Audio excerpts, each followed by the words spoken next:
Welcome to Middle East Briefing. The content of the briefing includes: what is UNRWA, the main aid provider in Gaza that Israel accuses of militant links? Jordan, fighting Syrian drugs could mean deals with groups. Which countries have cut funding to UNRWA, and why? Iran launches 3 satellites amid rising tensions with Western powers. Why Turkey took its time on Sweden? What is UNRWA, the main aid provider in Gaza that Israel accuses of militant links? Associated Press. The United Nations Relief and Works Agency for Palestinian Refugees, UNRWA, has lost funding from several Western countries due to allegations that 12 of its employees were involved in an attack by Hamas on Israel on October 7. The US and 8 other countries, who together provided over 50% of UNRWA's budget in 2022, have suspended their funding. The Israeli government has long accused UNRWA of collaborating with Hamas and allowing the terrorist group to use UN facilities for military purposes. However, UNRWA denies these claims and says it swiftly took action against the employees accused of participating in the attack. UN Secretary-General Antonio Guterres has warned that if funding is not restored, UNRWA's services in Gaza will be scaled back from February 2023. UNRWA was established to provide aid to the Palestinians who fled or were driven out of what is now Israel during the 1948 war. The agency operates schools, health clinics, infrastructure projects and aid programs in refugee camps in Gaza, the West Bank, Lebanon, Syria and Jordan. Jordan, fighting Syrian drugs could mean deals with groups. Deutsche Welle. Jordan's Air Force has been targeting drug and weapons trafficking targets in Syria. At least 9 people have been killed in recent days. The situation has escalated to a concerning level for Amman officials as smugglers have recently started moving weapons and explosives across the border and increasing the security threat to Jordan. Syria has condemned the airstrikes but aims to contain the situation to avoid tension between the two countries. Jordan is concerned about becoming a consumer market for drugs and the increase in trafficked weapons due to the ongoing war between Israel and Hamas. Which countries have cut funding to UNRWA, and why? Al Jazeera. The United Nations Relief and Works Agency for Palestine Refugees in the Near East, UNRWA, has suffered funding cuts after several of its staff were accused of involvement in a Hamas attack. The UN has terminated 9 out of 12 staff over the allegations. However, the cuts have been criticized as immensely irresponsible by UNRWA chief Philippe Lazzarini, who said that it was detrimental to the 2 million people who rely on the agency's work. The UNRWA operates in the occupied West Bank, East Jerusalem and Gaza, as well as in Jordan, Lebanon, and Syria. It supports the relief and human development of Palestinian refugees through primary and vocational education, primary healthcare, relief and social services, infrastructure and camp improvement, microfinance, and emergency response. The UN agency is funded almost entirely by voluntary contributions, the majority of which come from Western countries including the European Union. The funding cuts were announced by the US, Canada, Australia, Britain, Germany, Italy, the Netherlands, Switzerland, and Finland. However, Ireland and Norway have pledged to continue supporting UNRWA's work in Gaza. Iran launches 3 satellites amid rising tensions with Western powers. Al Jazeera. Iran has successfully launched 3 satellites into orbit, marking the first time the country has achieved this feat. The satellites were propelled using Iran's Simorgh satellite carrier rocket and were sent to a minimum orbit of 450 kilometers. The launch has raised concerns in the West that Iran's ballistic missile program will be boosted. The larger satellite, named Mada, will test the accuracy of the Simorgh rocket in delivering multiple cargoes to space. Iran has previously faced condemnation for its satellite launches, with critics arguing that the technology could be used to develop long-range ballistic missiles. Why Turkey took its time on Sweden? Foreign policy. Turkey's approval of Sweden's bid for NATO membership highlights the transactional nature of Turkey's relationship with the alliance. Sweden's NATO accession faced opposition from Turkey, which accused the country of harboring Kurdish terrorists. Turkey demanded that Sweden tighten its anti-terrorism laws, extradite individuals accused of terrorist activities in Turkey, and resume arms sales to Turkey. The United States also seemed to have linked approval of Sweden's NATO membership to future U.S. sales of F-16 fighter jets to Turkey. The approval of Sweden's membership comes after analysts suggested that Turkey be expelled from NATO due to its transactional foreign policy that prioritizes its national interests over NATO's common values. Turkey's relationship with NATO has always been transactional. The country first inquired about membership in 1948 but was offered only associate status. Turkey gained firm U.S. support for its NATO membership after sending thousands of Turkish soldiers to fight alongside the United States in the Korean War. Throughout its membership, Turkey has been able to extract benefits from NATO, but it has also felt that its national interests were subordinated to those of the United States and other allies.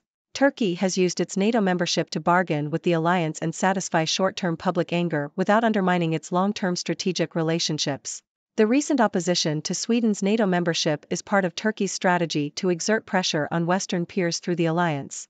By opposing Sweden's accession, Turkey drew attention to its security concerns and sought important concessions.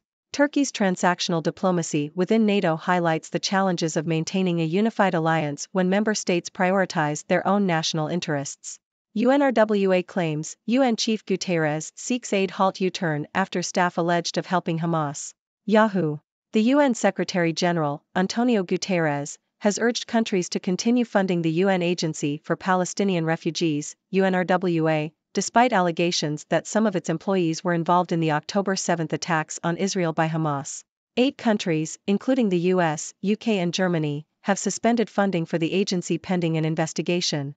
UNRWA provides healthcare, education and other aid to Palestinians in Gaza, the West Bank, Jordan, Lebanon and Syria and employs around 13,000 people in Gaza. Great Power Light? Why China is reluctant to wade into the Red Sea crisis. South China Morning Post. China has stayed on the sidelines of a US-led coalition of 20 countries, which has been formed to secure commercial traffic in the Red Sea and launch airstrikes against Iran-backed Houthi rebels attacking merchant ships with drones and missiles. While ships with no links to Israel have been attacked, China has taken a cautious approach, calling for an end to the attacks, but refraining from military or diplomatic action. Analysts argue that this approach is consistent with China's general policy towards Middle Eastern crises, but it also reflects a lack of leadership and capacity in a country looking to establish itself as a global power. China has little interest in taking on a bigger responsibility in the conflict since its vessels have not been attacked by the Houthis. As a result, the US has been left to bear the burden of protecting freedom of navigation. Experts argue that China's muted response to the Red Sea conflict reflects its view that the attacks are a direct outcome of a failure to achieve a lasting ceasefire in Gaza, which China attributes to the US. China is using the situation to reflect the failure of the US-led world order and to show its own efforts in a better light. Photos. Thousands rally across Israel calling for Netanyahu's resignation. Al Jazeera. Protests have been held in Tel Aviv and other areas in Israel, calling for the resignation of Prime Minister Benjamin Netanyahu and early elections. The protests come amid Israel's continued war on Gaza and the ongoing captivity of over 100 people by Hamas. Netanyahu has criticized the protests by the families of the captives, calling them useless. Israeli officials estimate that 136 people are still being held in Gaza. Algeria calls a UN Security Council for next Wednesday after ICJ ruling on Gaza war. RFI. Algeria has called for a UN Security Council meeting to discuss the International Court of Justice's, ICJ, ruling that Palestinians require protection from genocide. The ICJ ruled that Israel must do everything to prevent acts within the scope of the 1948 UN Genocide Convention. The ruling was based on an urgent application brought by South Africa, a longtime supporter of the Palestinian cause. The UN Security Council, which has been divided on the issue, has only agreed to 2 resolutions since the latest war began. The health ministry in Gaza claims that at least 26,083 people, mostly women and children, have been killed so far in the Israeli invasion. The European Union has also called for the immediate application of the ICJ's decision. Negotiators close to hostage deal halting Gaza fighting for weeks. Japan Times. American-led negotiators are close to reaching an agreement in which Israel would suspend its war in the Gaza Strip for about 2 months in exchange for the release of over 100 hostages still held by Hamas. The negotiators have developed a written draft agreement that merges proposals offered by Israel and Hamas into a basic framework. While there are still disagreements to be worked out, negotiators are cautiously optimistic that a final accord is within reach. U.S. President Joe Biden has spoken with the leaders of Egypt and Qatar, who have served as intermediaries with Hamas, to narrow the remaining differences. The CIA director, William Burns, will be sent to Paris for talks with officials from Israel, Egypt, and Qatar. If enough progress is made, Biden may send his Middle East coordinator, Brett McGurk, back to the region to help finalize the agreement. Ladies and gentlemen, I am Dr. Six, your resident observer from the 6 Degrees world. Today, we've covered a range of news stories from around the globe. Let's recap and dive deeper into these stories. First, we discussed the funding cuts to UNRWA, the main aid provider in Gaza. Several Western countries, including the US and UK, have suspended their funding due to allegations that some of UNRWA's employees were involved in an attack on Israel. While Israel has long accused UNRWA of collaborating with Hamas, the agency denies these claims. The situation has put UNRWA's services at risk, and if funding is not restored, services in Gaza will be scaled back. This raises concerns about the well-being of the Palestinians who rely on UNRWA's aid.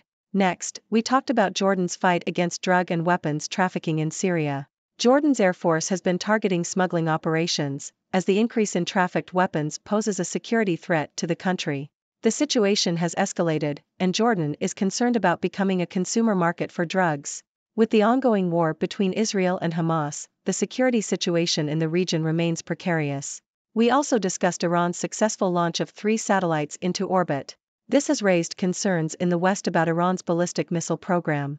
Critics argue that Iran could use satellite technology to develop long-range missiles. This development adds to the tensions between Iran and Western powers. Moving on, we talked about Turkey's transactional relationship with NATO. Turkey's approval of Sweden's bid for NATO membership highlights the country's approach to the alliance. Turkey has used its NATO membership to bargain with the alliance, prioritizing its national interests over common values. The recent opposition to Sweden's membership is part of Turkey's strategy to exert pressure on its Western peers. This highlights the challenges of maintaining a unified alliance when member states prioritize their own interests.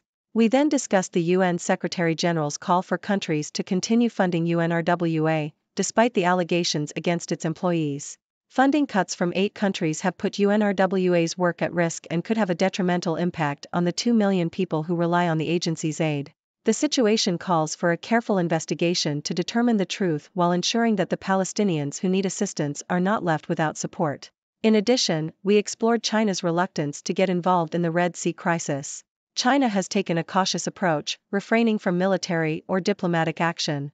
This reflects China's view that the attacks are a direct outcome of a failure to achieve a lasting ceasefire in Gaza, which China attributes to the US. China's muted response also highlights its desire to establish itself as a global power without taking on additional responsibilities in the conflict. We then touched on the protests in Israel calling for Prime Minister Benjamin Netanyahu's resignation. The ongoing war in Gaza and the captivity of over 100 people by Hamas have fueled these protests. Netanyahu has criticized the protests by the families of the captives, adding to the political turmoil in the country. Furthermore, we discussed Algeria's call for a UN Security Council meeting to discuss the ICJ's ruling on the need for Palestinian protection from genocide. The ruling was based on an urgent application by South Africa, a longtime supporter of the Palestinian cause. The UN Security Council has been divided on the issue, but the European Union has called for the immediate application of the ICJ's decision. Lastly, we talked about negotiators being close to reaching a hostage deal to halt the fighting in Gaza. The agreement would involve Israel suspending its war in exchange for the release of over 100 hostages held by Hamas.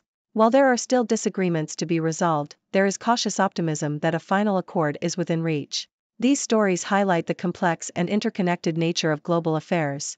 The conflicts in the Middle East, the role of international organizations like the UN and NATO, and the aspirations of rising powers like China all contribute to the challenges we face today. Now, I would love to hear your thoughts and questions. What are your ideas on these news stories? How can we navigate the complexities of these situations? Let's engage in a lively discussion. Thank you for tuning in.